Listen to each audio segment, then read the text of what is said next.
পাঠান আমাদের সাথে যুক্ত হয়ে প্রশ্ন করেছেন। আসসালামু আলাইকুম রহমতুল্লাহ। ওয়ালাইকুম আসসালাম। উনি প্রশ্ন করেছেন, বিভিন্ন এলাকায় মসজিদের খতিব ও ইমাম মুসল্লিদের লক্ষ্য করা যায়, তারা এদের নামাজের পর কোলাকুলি বা মুআনাকা, কাঁধে কাঁধ মিলিয়ে আলিঙ্গন করার ক্ষেত্রে উভয় কাঁধ মিলিয়ে 3 বার কোলাকুলি করার পরিবর্তে শুধুমাত্র এক পাশে কাঁধে একবার কোলাকুলি করে থাকেন। কোলাকুলি করার ক্ষেত্রে শরীয়তের হুকুম কি? ধন্যবাদ আপনাকে সুন্দর একটি প্রশ্ন করার জন্য। কোলাকুলি করার জন্য সুন্নত তরিকা হচ্ছে, যেটা আপনি বলেছেন এক পাশে করে থাকি, এটা সুন্নত তরিকা নয়। এটা সুন্নত তরিকা নয়। সুন্নত তরিকা হচ্ছে যে আপনি প্রথমে ডানে ডানে একজন ইমানদারের সাথে যখন আপনার দেখা হবে, প্রথমে মুসাফা করবেন, তারপরে কোলাকুলি করবেন। কোলাকুলি করতে হলে আপনার ডান, যার সাথে আপনি কোলাকুলি করতে চান ওনার ডান, এরপরে আপনার বাম, যিনি যার সাথে কোলাকুলি করতেছেন ওনার বাম, সর্বশেষ আপনার ডান, যিনি সাথে কোলাকুলি করতেছেন ওনার ডান। এটা দিয়ে শেষ হবে 3 বার।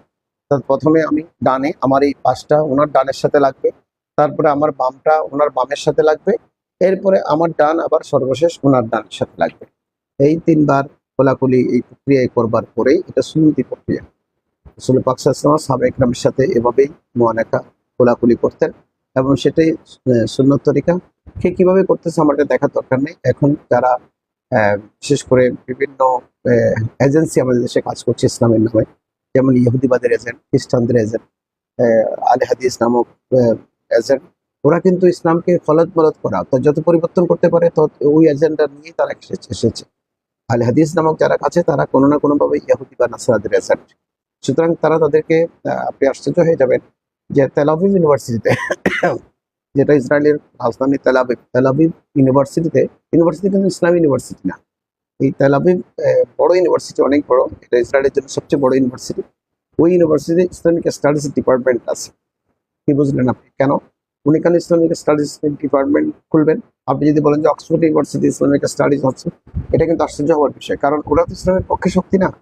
ওরা কেন ইসলামিক স্টাডিজ ডিপার্টমেন্ট খুলবে? কি আমাদের প্রতি করুণা করতেছে যে আমরা কি যেন উচ্চশিক্ষা নিতে পারি? আমরা ইসলামের উপর উচ্চশিক্ষা নিলে ওদের কি লাভ? মোটেও না। বরঞ্চ ওরা সেই তেল আভিভ ইউনিভার্সিটিতে ইসলামিক স্টাডিজ খুলেছে মানে ওরা আরব বিশ্বের অনেক ছাত্রকে সেই ইউনিভার্সিটিতে ভর্তি হওয়ার সুযোগ দিচ্ছে, মুসলমানদের সুযোগ দিচ্ছে। এবং তারা ওখানে যে শিক্ষকগুলো রেখেছে, ইসলামিক স্টাডিজ ডিপার্টমেন্টে যে শিক্ষকগুলো রেখেছে, ওরা তাদের এজেন্ট, ইহুদিদের এজেন্ট।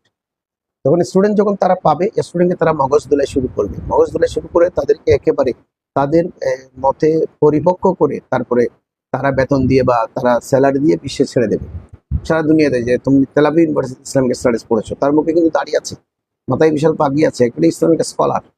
সে এসে আমাদেরকে শিক্ষা দিচ্ছে যে কোলাকুলি 3 দিকে না, কোলাকুলি হবে একদিকে। যেমন সৌদি আরবে কোলাকুলি দেখেছি আমি, সিনার সাথে সিনাটা একটু লাগায়, তারপরে কপালে একটা চুমা দিয়ে কোলাকুলি হয়ে গেছে।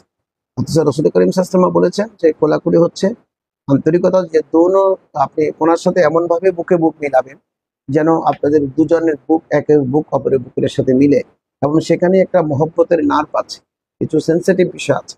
এগুলো যখন একে অপরের সাথে মিলিত হবে তখন একের সাথে অপরের মহব্বত জন্মায়। এই মহব্বত জন্মানোটাই হচ্ছে মূল সুন্নতের উদ্দেশ্য। সুতরাং যারা একদিকে আপনি বুক মিলায়, ওরা কিন্তু কোলাকুলি হচ্ছে কিনা আমি জানি না, তবে এটা কিন্তু সুন্নতি কোলাকুলি হচ্ছে না। আপনাকে অসংখ্য ধন্যবাদ, সুন্দর একটি প্রশ্ন করেন।